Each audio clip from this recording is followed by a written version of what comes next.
बचाव के कार्य है जो कर सकते हैं? अब चूंकि ये नया वेरिएंट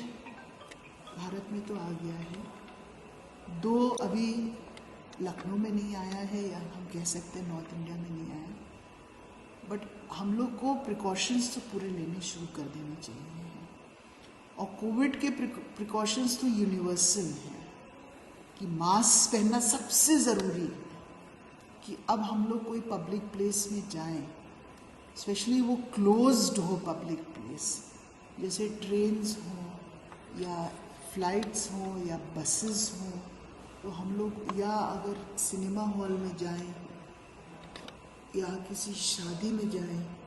तो मास्क ज़रूर पहनना चाहिए। ये सबसे इम्पोर्टेंट प्रिकॉशन है। साथ ही साथ जितने हमारे इम्यूनो कॉम्प्रोमाइज्ड पेशेंट्स हैं या लोग हैं, जैसे एल्डरली हैं या कैंसर से पीड़ित मरीज़ हैं या किडनी के पीड़ित मरीज़ हैं जो डायलिसिस, क्रोनिक डायलिसिस पे हैं, तो इन पेशेंट्स को तो और भी ज़्यादा प्रिकॉशन लेना चाहिए है। बिकॉज अभी तो महसूस ये होता है कि ये बहुत ही ये अग्रेसिव वेरिएंट नहीं है, बट क्या निकलेगा ये तो टाइम बताएगा। मैम, जो लखनऊ एक बड़ा शहर है और मेडिकल कॉलेज बहुत बड़ी जिम्मेदारी है, क्या कुछ तैयारी इसको लेकर की जा रही है कि आने वाले समय में कुछ ऐसा होता है तो अगर केसेस आने शुरू हो जाते हैं, अभी तो पहला स्टेप है यूनिवर्सल प्रिकॉशंस, सेकेंड स्टेप पे अगर केसेस उसके बाद भी शुरू होते हैं तो फिर हम लोग को फिर वही जो कोविड बिहेवियर होता है कि कोविड एप्रोप्रिएट बिहेवियर जिसे कैब बोलते हैं, CAB, वो यहाँ पे इम्प्लीमेंट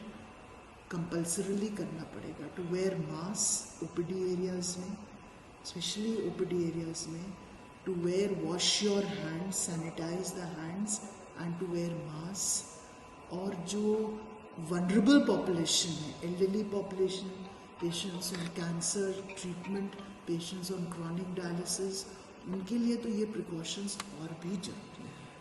बिकॉज इवन जो माइल्ड वेरिएंट्स होते हैं उनमें वो भी इन ऐसे इम्यूनो कॉम्प्रोमाइज पेशेंट्स में सीवियर डिजीज को प्रोड्यूस कर सकते हैं। मैम, जिस प्रकार से केरल में इस समय प्रकोप है इसका, अभी पूरे भारत में नहीं देखा जा रहा है, लेकिन आने वाले समय पर ये जो वेरिएंट है उसको किस तरीके से नापा जा रहा है कि क्या पैमाना है उसका, और विदेश में क्या ये इससे पहले पहुंच चुका है और इससे कितनी हानि हुई है? सो हम लोग जो यहाँ पर स्टेट ऑफ प्रिपेयर्डनेस रख रहे हैं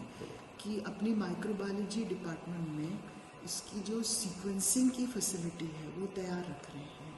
कि अगर केसेस आना शुरू होते हैं तो एक्चुअली उस वेरिएंट के बारे में सबसे ज़्यादा ज्ञान हमें उसके सीक्वेंसिंग से पता चलता है। सीक्वेंसिंग बताता है कि ये पर्टिकुलर स्ट्रेन है वायरस का, तो वो हमारी तैयारी है कि अगर वो कोविड के केसेस शुरू होते हैं तो हम लोग फिर उन सैंपल्स को कलेक्ट करके उनकी सीक्वेंसिंग करके ये